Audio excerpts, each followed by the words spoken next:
The eastern Adriatic coastline is filled with rocky crags and beautiful inlets. All along this expanse of shore, you will find some of the most idyllic and picturesque beaches in Europe. And many of the towns and villages that dot this coast date back to the Middle Ages. In one of the most indented parts of this coastline, where the Rocky Mountain valleys meet the sea, you'll find the beautiful little city of Kotor. Kotor is located in the Balkan country of Montenegro, and is only located about 50 kilometers south of the more popular Croatian city of Dubrovnik, of Game of Thrones fame. Arriving to Kotor by sea offered us some spectacular views. The landscape here is impressive, with the Bay of Kotor sitting between massive wooded hills. The port here is completely surrounded by land, other than the tiny inlet that ships can pass through, guarding this place against wind and weather. Many have called this protected bay the southernmost fjord in Europe, and having been to Norway ourselves, we have a hard time disagreeing with them. Even though this landscape is not technically a fjord, it's still breathtaking, and made for a spectacular view as we pulled into the harbor. Because this bay is so narrow, coming by sea means your ship will have to line up with other ships single file down the length of the bay. Meaning that if you get there later in the morning, like we did, you might end up on the far side of the queue. Because of this, our tender boat ride to the city took nearly 25 minutes one way. Not ideal, but worth it to see this magnificent place. The old town of Kotor, where we spent nearly the entire day, is one of the best preserved examples of a Middle-Age Venetian fortified city in the world. Because of this, it's earned its place on the UNESCO World Heritage Site list.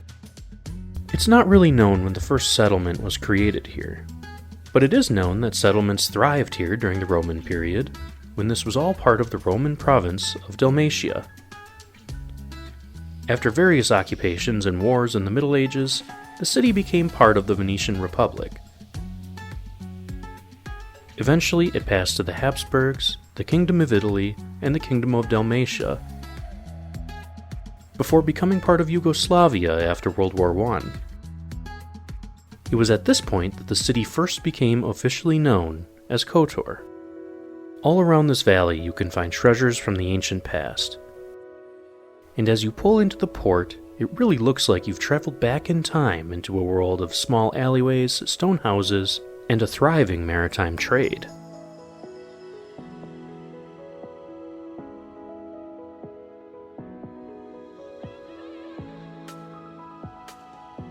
The entrance to the Old Town is only a 5-minute walk from the port, helping us get the most out of the few hours we had in this enchanting town.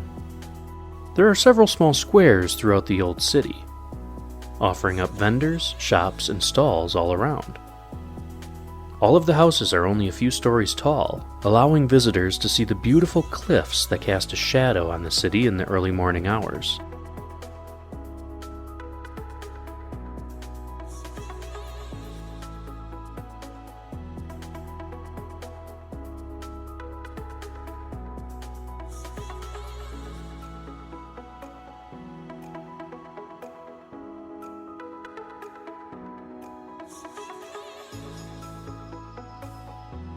This ancient city is very small, and if you wanted to walk down every single street and alley, you probably could do in a matter of hours.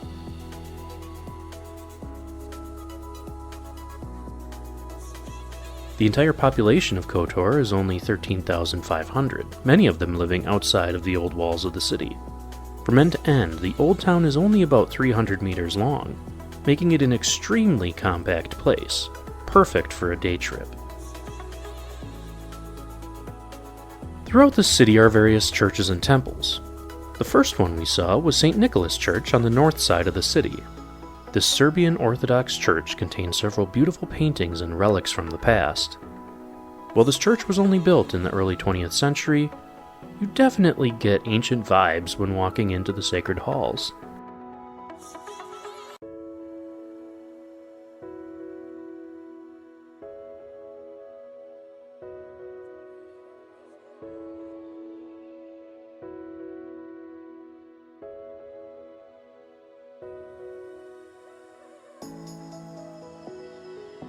Another church nearby is the Church of St. Luke, another great example of medieval architectural styles.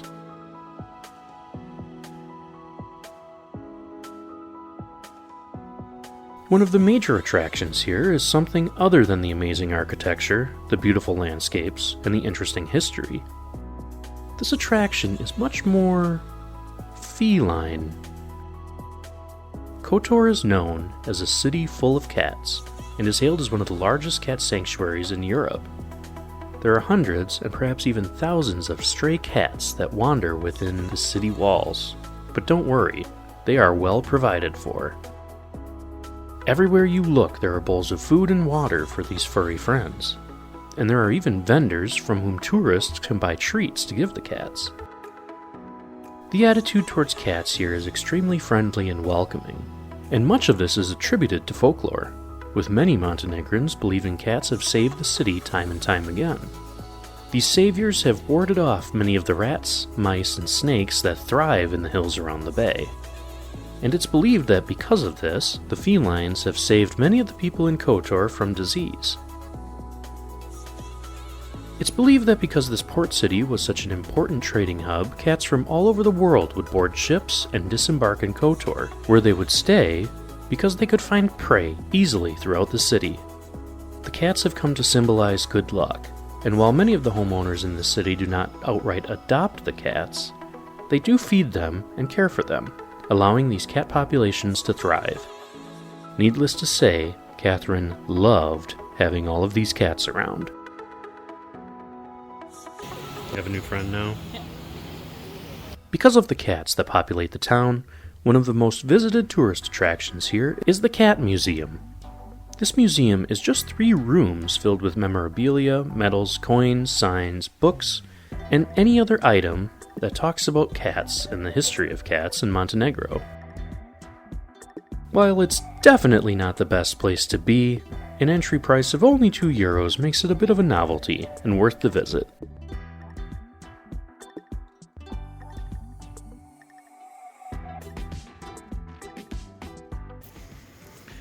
So where are we right now, Katherine? We are at the Cats Museum. Yeah. And how are you finding it? It's lovely. I like it. Yeah. When we visited Kotor, it was actually very warm out. But because of all the alleyways, which were very small, and the buildings, which were relatively tall, we found it easy to get around without much direct sunlight, making our visit cool and comfortable.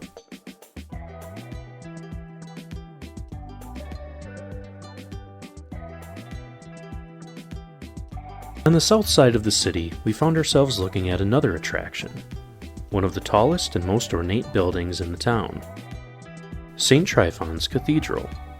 This is one of the 2 Roman Catholic cathedrals in Kotor, and this one was consecrated in 1166, making it an extremely old building for this city.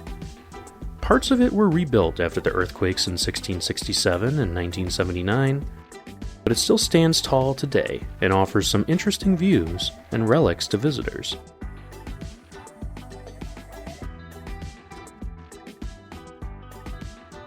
It was at this point we decided to stop at one of the many restaurants you can find here for some refreshments.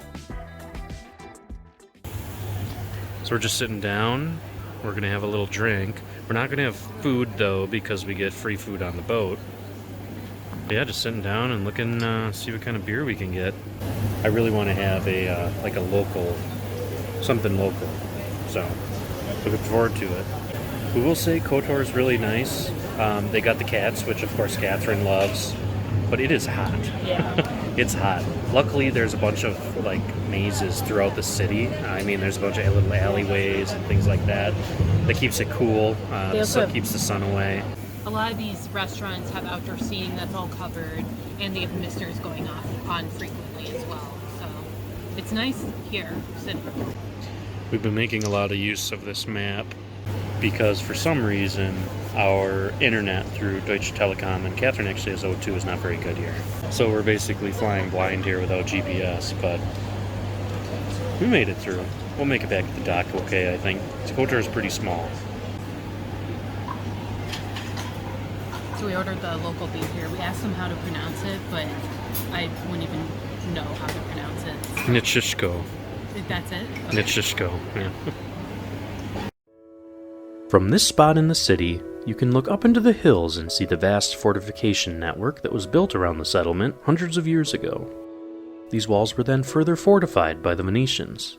As an important trading port, it was pivotal that Kotor was protected from its neighbors over the years. The fortress and additional fortifications were built to ensure that Kotor stayed out of the hands of its enemies.